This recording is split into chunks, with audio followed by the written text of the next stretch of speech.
اس کا ناجائز فائدہ نہیں اٹھائے. کہیں ایسا نہ ہو کہ میں چپ رہوں میرے مرشد غوث پاک غصے میں آ جائیں. تھوڑا سا اس کا احساس رہنا چاہیے. ہاں چھوڑو بھیا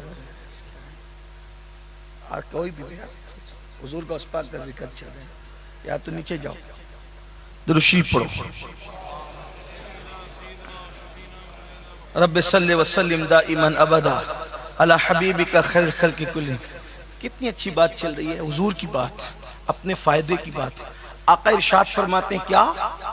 شجاع الاقرع ایک سانپ ہے قبر کے اندر جس کی لمبائی 70 سال کا فاصلہ ہے. یعنی ایک گھوڑ سوار تیز رفتاری کے ساتھ 70 سال تک گھوڑا دوڑاتا رہے تو 70 سال تک وہ کتنا فاصلہ طے کرے گا؟ اتنا لمبا قبر میں سانپ ہے. اور اس کا نام بھی حضور نے بتایا شجاع الاقرع، اس کا نام ہے شجاع الاقرع. اور اس کی آنکھیں، اس میں آگ ہے آگ، اور اس کے جو ناخن ہے وہ لوہے کے ہے. اور اللہ نے اس کو بے نمازی کو عذاب دینے کے لیے مسلط کیا ہے. جس دن بے نمازی مرے گا اس دن سے لے کر قیامت تک وہ سانپ نے اس کو ڈسنا ہے. فجر نہیں پڑی تھی تو ظہر تک، ظہر نہیں پڑی تھی تو عصر تک، عصر نہیں پڑی تھی تو مغرب تک، مغرب نہیں پڑی تھی تو عشاء تک، عشاء نہیں پڑی تھی تو فجر تک، اور اسی طرح فجر نہیں پڑی تھی تو ظہر تک. یہ سلسلہ قیامت تک چلتا رہے گا، قیامت تک یہ سلسلہ چلتا رہے گا. آپ مجھے بتاؤ اللہ کے بندو، جس نبی کے کہنے پہ اللہ کو ایک مانا، کوئی کہنے آیا تھا ہم کو کہ اللہ ایک ہے، کس نے کہا؟ رسول اللہ نے کہا. بولو مانا کہ نہیں مانا؟ مانا نا، بغیر دیکھے مانا نا. جس نبی کے کہنے پہ قرآن کو اللہ کی کتاب مانی. بتاؤ اللہ کی کتاب قرآن ہے، ہم مانتے ہیں نا، تو کس کے کہنے پہ مانا؟ اللہ کے نبی کے کہنے. یعنی حضور اتنے سچے ہیں کہ ان کے دشمنوں نے بھی ان کی سچائی کی گواہی دی ہے، ان کی صداقت کی گواہی دی ہے. میرے نبی سے سچا دنیا میں کوئی نہیں آیا، نہ تھا نہ ہے نہ ہوگا، جس کے دشمن بھی ان کی سچائی کی گواہی دے. اب مسلمانوں، میری ماں اور بہنوں، سوچو اگر 10 منٹ تم نے نماز کے لیے نہیں نکالے کتنا بڑا نقصان ہے. فجر نہیں پڑی تو ظہر تک ڈس رہا ہے، وہ ظہر نہیں پڑی تو عصر تک ڈس رہا ہے. تھوڑا غور کرو نا میرے بھائیوں، اپنے بچوں پہ رحم کر لو، اپنی بچیوں پہ رحم کر لو، اپنے آپ پہ رحم کر لو. ارے کھیت کا سانپ اگر ڈس لے تو انسان کا چہرہ ہرا ہو جاتا ہے، انسان مرنے کے لیے تڑپنے لگتا ہے. جب کھیت کا سانپ ڈسے تو ہم برداشت نہیں کر سکتے، تو وہ قبر کا سانپ تنہائی میں ڈسے گا، کوئی بچانے والا نہیں ہوگا. اور پھر یاد رکھو زہریلا سانپ ڈس لے تو انسان مر جاتا ہے، مر کے راحت پا لیتا ہے. مگر اللہ اکبر، وہ سانپ جب ڈسے گا تو کہ راحت پا لیتا ہے. مگر اللہ اکبر، وہ سانپ جب ڈسے گا تو انسان زمین کے اندر دھسے گا لیکن وہ مرے گا نہیں، نہ مر سکے گا نہ جی سکے گا. لوگ تو سوچ رہے ہوں گے کیا پرسکون قبر ہے، لیکن اندر جو عذاب ہو رہا ہے. آقا ارشاد فرماتے ہیں انسان کی قبر میں جو عذاب ہوتا ہے انسان اور جنات کے علاوہ ہر مخلوق دیکھتی ہے. یہ اللہ کا کرم ہے کہ اللہ نے انسان اور جنات سے عذاب قبر بچا رکھا ہے. آقا فرماتے ہیں اگر قبر کا عذاب لوگوں کو پتہ چل جائے تو لوگ ایسے گھلنے لگے جیسے نمک پانی کے اندر گھل جاتا ہے. وہ اپنی بیویوں کے قریب نہ جائے، وہ شادیاں نہ کرے، وہ جنگلوں کے اندر پاگلوں کی طرح چیختے چلاتے پھرے، گوشت کھانا چھوڑ دے، کھانا کھانا چھوڑ دے، روٹی کا نام لینا چھوڑ دے، کپڑے اچھے پہننا چھوڑ دے. اللہ اکبر، اللہ نے عذاب قبر چھپا کر کے ہم پہ احسان کیا، لیکن کم سے کم رسول اللہ نے کچھ اشارے تو دیے. اس لیے کیوں نادانی کرتے ہو جب آپ کے پاس سب کے لیے وقت ہے؟ کتنا ٹائم؟ صرف 10 منٹ کا ٹائم، ایک وقت کی نماز کے لیے صرف 10 منٹ کا ٹائم. اللہ سے جڑ جاؤ گے، اللہ کے قریب ہو جاؤ گے، اللہ کے بن جاؤ گے، اللہ کے جاؤ گے. کیونکہ اللہ کا وعدہ ہے سجدہ کرو اور میرے قریب آ جاؤ. جب اللہ نے وعدہ کر لیا ہے تو سجدہ تمہیں تمہارے خدا سے ضرور قریب کر دے گا. پھر اس کی برکت کیا ہے؟ سجدہ کرو گے تو رزق میں برکت بھی ہوگی, سجدہ کرو گے تو بیماری سے بچے رہو گے, نماز پڑھو گے اولاد فرما بردار ہوگی, اولاد نیکوکار ہوگی, نماز پڑھو گے تو چہرے پہ نور ہوگا, نماز پڑھو گے تو جہنم کی عذاب سے بچے رہو گے, نماز پڑھو گے تو لوگوں کی بددعاؤں سے بچے رہو گے, نماز پڑھو گے تمہارے گھروں میں رحمت و نور کی برسات ہوگی, نماز پڑھو گے تو میرے جیسے کسی آدمی کی تمہیں تعویذ کی ضرورت بھی نہیں پڑے گی, اس لیے کہ نماز سے بڑا کیا تعویذ ہے. اللہ اکبر. اللہ کے بندو اس لیے اس وسیلے کا دامن پکڑو, قرآن کہتا ہے وَابْتَغُوا إِلَيْهِ الْوَسِيلَةَ, اللہ تک پہنچنے کے لیے وسیلہ تلاش کرو اور گناہوں سے بچو. اب ایک بات کہہ دوں پھر آگے بڑھ جائیں. نماز اسی وقت قبول ہوتی ہے جب پیٹ میں حلال,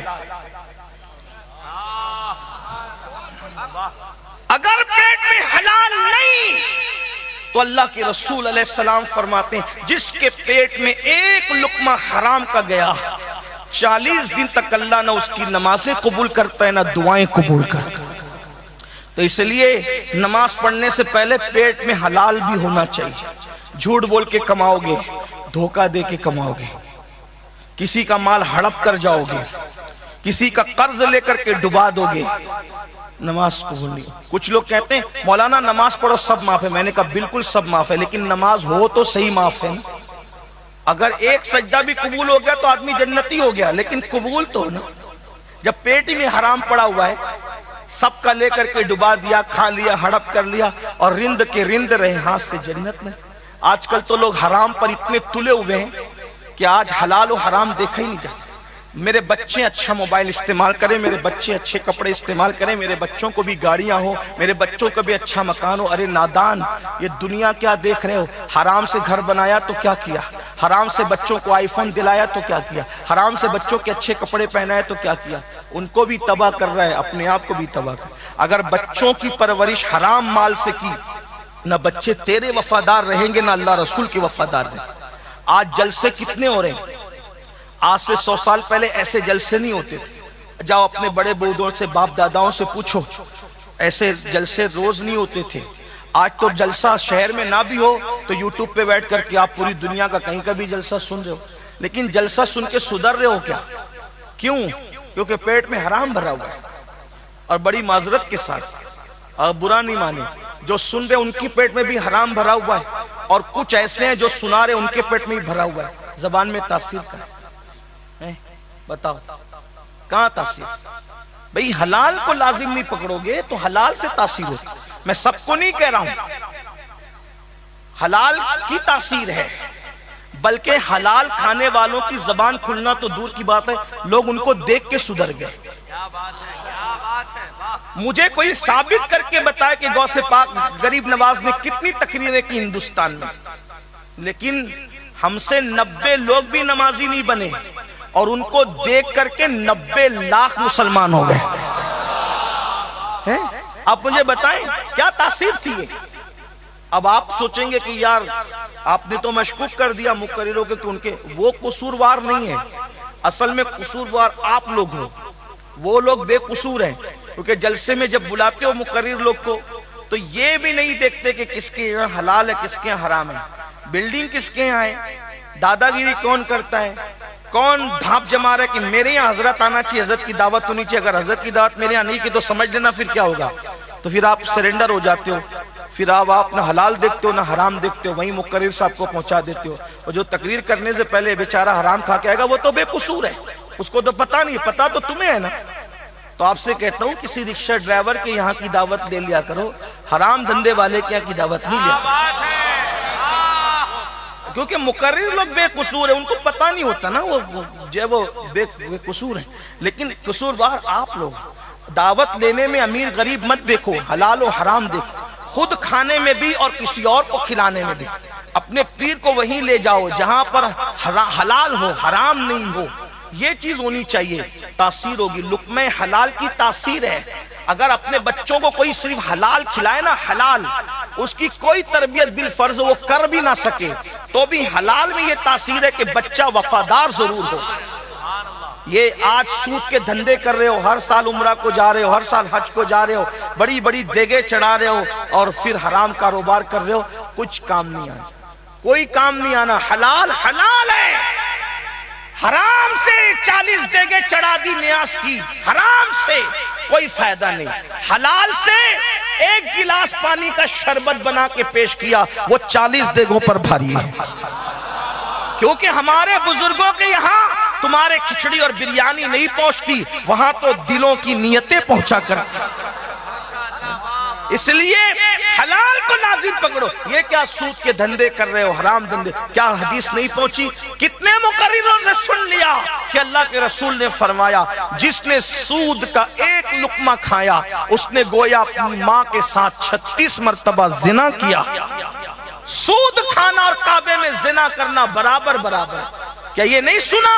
مسلمانوں کے کانوں پہ جو کیوں نہیں رہتی؟ کیونکہ حرام کھا کھا کر کے دل سخت ہو گئے، اب باتیں دلوں پہ اثر نہیں کرتی۔